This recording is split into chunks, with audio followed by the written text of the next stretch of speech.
President Russell M. Nelson passed away at the age of 101. Nelson was a world-renowned surgeon who once held a human heart in his hands before transforming one of the world's fastest-growing religions. The majority of people are unaware, however, that Nelson's story encompasses much more than the passing of a holy figure. It is a story of change, controversy, and profound shifts that impacted millions of people worldwide. Furthermore, startling inquiries concerning his legacy, leadership, and the future of the Church of Jesus Christ of Latter-day Saints are being made as details of his final days come to light. We're delving deeply into President Russell M. Nelson's extraordinary and occasionally contentious life and legacy today. Nelson wore two quite different titles for over a century. First, a trailblazing cardiac surgeon who saved numerous lives with his medical innovations, and later a spiritual leader whose audacious choices changed the Church of Jesus Christ of Latter-day Saints' global environment. However, many people are unaware how expansive, dramatic, and even disruptive his presidency was. Nelson wasn't hesitant to question convention, whether it was altering long-standing customs or ushering the church into a completely new age, and in doing so, he left behind criticism as well as praise. The lesser-known tales of Nelson's ascent to power, the choices that shaped his leadership, and the fallout from his passing that may permanently change the course of the LDS Church are all revealed in this video. You won't believe the impact his absence now has and how much of the church we know now is due to his leadership in the 1990s. So listen carefully, because what you're about to hear will not only provide insight into his amazing adventure, but will also make you wonder what is ahead. On September 9, 1924, Russell Marion Nelson was born in Salt Lake City, Utah, shortly before the Great Depression would rock America to its foundations, and while the world was still getting over World War I. He didn't have much wealth or privilege as a child. Rather, he was raised in a household that valued knowledge, faith, and fortitude, and this upbringing sowed the seeds of self-control and resolve that would mold him for many years to come. Nelson demonstrated academic excellence from an early age. He was not only intelligent, but also motivated. Nelson had already set his sights on becoming a doctor, a profession that required not just brilliance, but also extraordinary patience and calm hands. By the time most teenagers were still sorting out their course, he would soon demonstrate that he has both. Nelson decided to follow his dream of becoming a doctor by enrolling at the University of Utah. Nelson was already breaking down barriers in medicine by his mid-20s, while the majority of his classmates were settling into typical careers. After receiving his MD in 1947, he attended the esteemed University of Minnesota to receive surgical training. But because Nelson accomplished more than just become a doctor, this is where things start to become really interesting. He participated in some of the world's first open-heart surgeries as a member of a pioneering medical team. Nelson was there to pioneer techniques that would eventually become standard practice at a period when cardiac surgery was thought to be nearly impossible. Consider the strain. Life or death could be determined by a single scalpel stroke. However, Nelson gained recognition for his composure, accuracy, and brilliance. Science in the surgical suite. The detail that most people are unaware of is this. Nelson became so well known that he was able to perform the first successful open-heart surgery in Utah in 1955. Take a moment to consider that.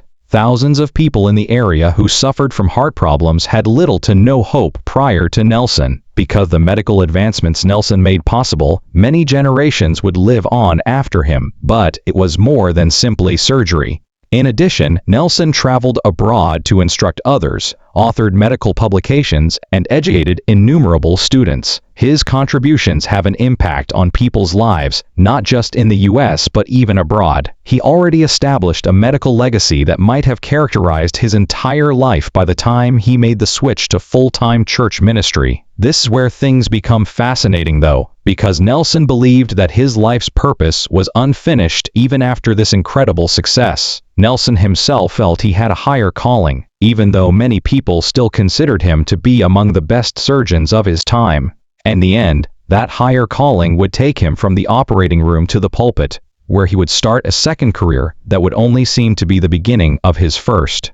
During the 1950s and 1960s, Nelson was heavily involved in his local church duties in addition to performing risky surgery. In addition to his surgical prowess, he was well known among his peers and colleagues for his modest devotion and strong faith.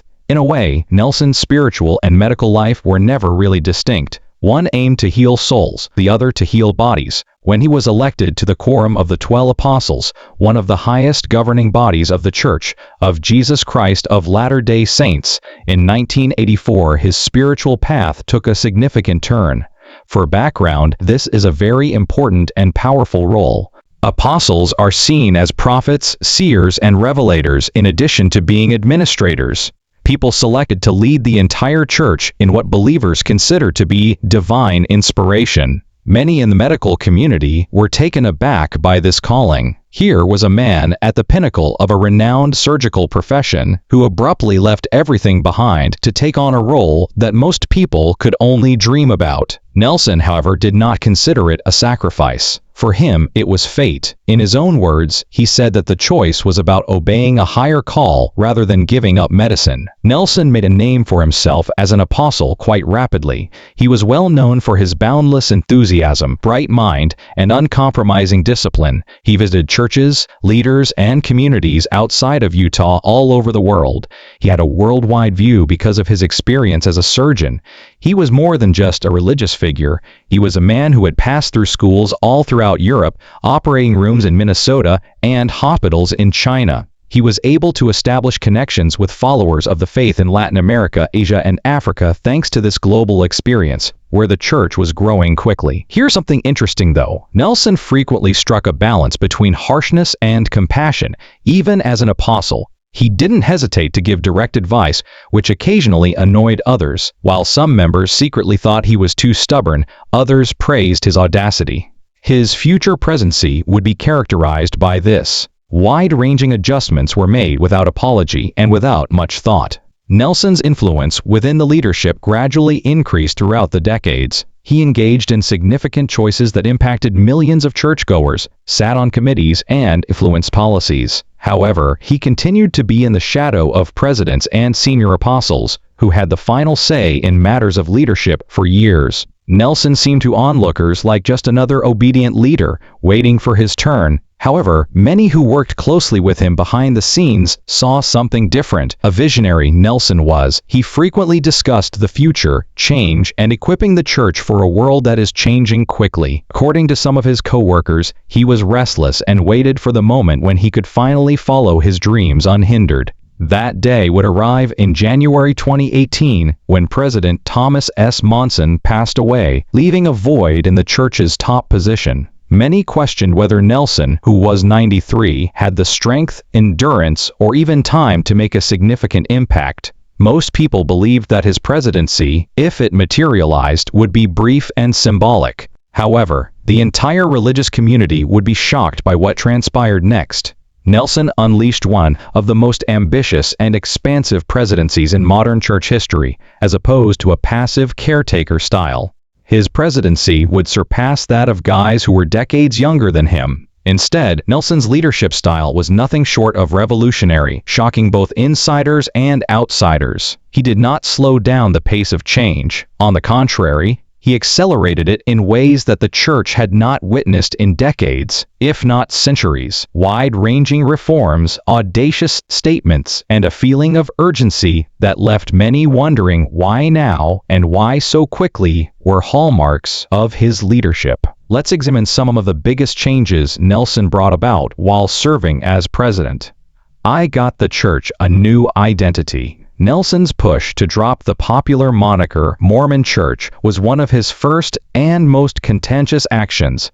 Members and non-members alike used the labels Mormon and LDS interchangeably for generations. Only a few years prior, the well-known I'm a Mormon advertising campaign had been introduced. Nelson, however, asserted that the full usage of the church's genuine name was required by God's revelation.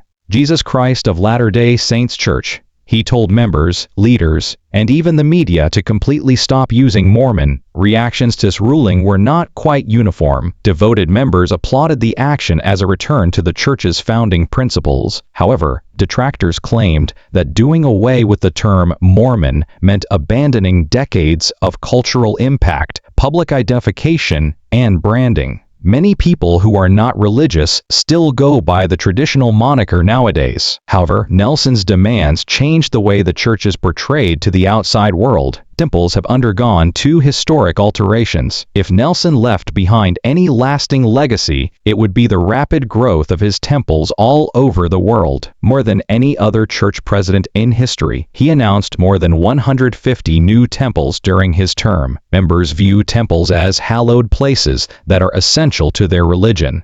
Additionally, its expansion was viewed as a prophecy coming true. From Africa to Asia, from tiny islands to large cities, Nelson seems committed to establishing temples everywhere. However, there were concerns due to the announcement's rapid pace. Could the church support so many temples at such a rapid pace? Would funds and resources be able to keep up? Nelson's vision inspired some people. Others saw it as an overreach, a daring risk that will need to be controlled by future leaders. 3. Reorganizing church procedures. Nelson wasn't solely concerned with growth. He also changed the weekly operations of the church. The 2018 move from 3-hour Sunday services to 2-hour ones was one of the most significant. Many longtime members who had been going to 3-hour sessions for decades were taken aback by this development. Younger members saw it as a positive development that showed the church was embracing contemporary culture. To the elderly, it seemed like a startling departure from custom. In an effort to promote a more home-centered, church-up-supported model, he also redesigned church curricula, ministering initiatives, and missionary programs.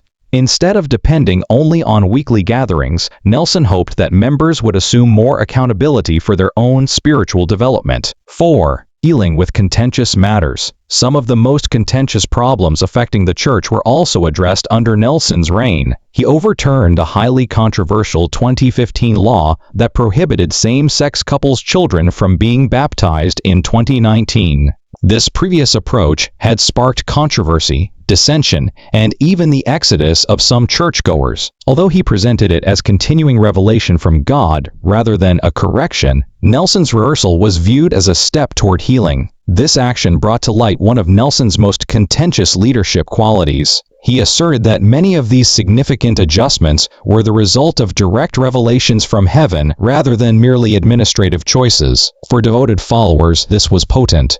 It caused a stir among critics. Was each change in policy genuinely enlightening, or was it just Nelson's vision expressed in religious terms? 5. A feeling of urgency. Nelson's unrelenting pace was perhaps his most distinctive presidential trait. With an urgency seldom seen in leaders half his age, he made worldwide broadcasts, visited dozens of nations, and delivered messages. He occasionally even acknowledged that he felt rushed, as though he understood his time as president would be limited by his age, and that he needed to move fast. Many were inspired by this urgency. Others questioned if the church could cope with the rapid pace of change. However, one thing was evident. Nelson was unwilling to abandon the church in its current state. He desired to change it, and he accomplished that in a few years. Here's the twist though. Every significant alteration was met with both praise and criticism. Nelson was seen by his followers as a visionary who would ultimately move the church forward. He was perceived by his detractors as a disruptor who made too many changes too quickly, leaving a trail of uncertainty in his wake. And now that he is dead, the question is more pressing than ever. How will the momentum he generated turn out? Will the church retreat, or will his successor carry on his reforms? Many people silently questioned how long Russell M. Nelson could serve as church president when he took over at age 93 in 2018. After all, few people in the United States live into their late 90s with the vitality and lucidity he exhibited. and the average life expectancy is far lower there. But despite everything, Nelson didn't just survive, he prospered. He kept up an unrelenting travel schedule till his mid-90s, flying to every continent and occasionally visiting several countries in a single day. Both admirers and detractors were astounded by his endurance. Members would observe him stand at pulpits for long stretches of time, giving persuasive speeches in a steady, authoritative voice that seemed unaffected by age.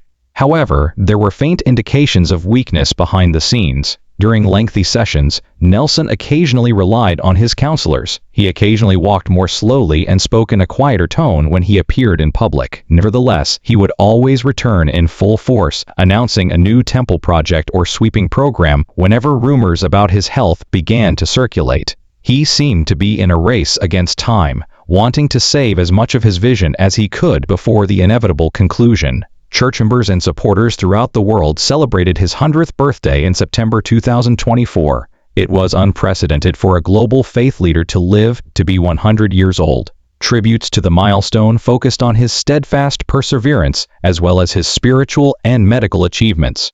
However, as the church rejoiced, many were forced to raise the issue that nobody wanted to answer. How long could he go on like this? Nelson made fewer appearances in public during his last year. Once known for his frenzied energy, the man was now clearly slowing down, though he continued to make video addresses and the rare in-person statement. His health was discussed in whispers by insiders. Even as he hit the century mark, however, official pronouncements maintained their optimism and emphasized his continued leadership. Then, the inevitable happened. The announcement was made in September of 2025. President Russell M. Nelson, who was 101 years old, had died quietly. The news quickly went around the world, not just in Utah. The occasion seemed historic to Church of Jesus Christ of Latter-day Saints adherents. They were losing a man who many considered a prophet in addition to a leader. The duality of his existence was brought to the attention of the world at large via headlines. One of the world's fastest-growing faiths was established by a pioneering heart surgeon who later became a religious figure. Responses flooded in from throughout the globe. Devoted members shared personal accounts of how Nelson's comments or actions had impacted their lives, expressing their profound sadness. His contributions to medicine and spirituality were recognized by world leaders. However, tributes also sparked fresh discussions. His controversial revisions, the removal of the Mormon label, the reorganization of church activity, the reversal of LGBTQ-related laws, and the sheer quantity of temples he announced, sparked new debates among critics. For some, his passing marked the end of a daring church transformation experiment. It solidified him as one of the most influential leaders in LDS history, according to others. The worldwide grieving from members in far-off places was arguably the most striking image in the days after his passing. Congregations throughout Latin America, families in Africa, and converts in Asia were among those who felt a connection to Nelson despite never having met him in person. It served as a reminder of the extent to which the church had grown under his direction, and the extent to which his haste had contributed to that expansion. However, the focus soon turned to the issue of succession, as is the case with the death of any leader. The LDS Church has a predetermined process for changing leaders. The next president is the senior apostle. The true concern, however, was whether his successor would slow down or maintain Nelson's rapid rate of change, given the enduring impact of his expansive legacy. One thing is evident for the time being: the last years of Russell M. Nelson's life were not spent in solitude. He lived as long as he possibly could, making the most of his remaining years to mold his church and leave a lasting legacy. His remarkable century-long existence came to an end at the age of 101. However, it also created new doubts for the faith he left behind. The Church of Jesus Christ of Latter-day Saints embarks on a new chapter with the death of President Russell M. Nelson at the age of 101. Furthermore, in a religion with such a strong heritage, the transfer of power is both highly symbolic and very structured. It has long been customary for the senior member of the 12th Apostles' Quorum to be the next church president. Internal arguments, elections, and power battles are avoided using this method. Seniority, not popularity, determines succession. Although the mechanism is simple, there is no certainty that a new leader will follow the same path. What does this signify in a post then, Nelson? A world? First, who takes the lead next? Don H. Oakes, who had long been the first counselor during the church's first presidency, is the person in the line of succession as of Nelson's passing. Oakes, a former judge and attorney, is well known for his erudition and traditionalism. However, he is himself advanced in years at 93, which immediately raises concerns about the stability and length of his possible reign. Many people think that if Oakes is elected president, his leadership style will be more conservative, which could slow down the rapid reforms Nelson sparked. Others counter that, out of respect for the momentum already established, he might carry on Nelson's vision. The true question is whether Oakes will view his position as one of transformation or consolidation. Younger apostles like Jeffrey R. Holland and Henry B. Eyring are also waiting right behind him. Even so, Holland has experienced health problems. The next generation of leaders will be shaped by these men. However, Nelson's presidency casts a long shadow over everyone. 2. Nelson's legacy's weight. Nelson did more than only alter things. He made significant adjustments. At a record speed, temples were announced, rewritten, or reversed policies. Complete programs were redesigned. Now, his successor must make a crucial decision. Either apply the brakes or keep the engine going at full speed. In particular, temples provide significant difficulties. It takes vast financial and human resources to build and maintain hundreds of temples around the world. Will Nelson's bold vision be maintained by the church, or will the new leadership subtly back off? And then, there's the identity problem. One of Nelson's most contentious presidential choices was his insistence on dropping the Mormon moniker. Will the next president provide some leeway for the word that still dominates popular opinion and, of course, social issues persist? Or will he or she continue to aggressively push that narrative? The 2015 same-sex baptism policy was reversed during Nelson's leadership, but the church is still divided on LGBTQ inclusiveness. His successor will need to tread carefully but firmly in these cultural currents. Beyond Nelson's personal legacy, the church faces 3 problems. The church itself has a lot of problems. While it continues to grow in Africa and Latin America, membership growth has halted in the United States and portions of Europe.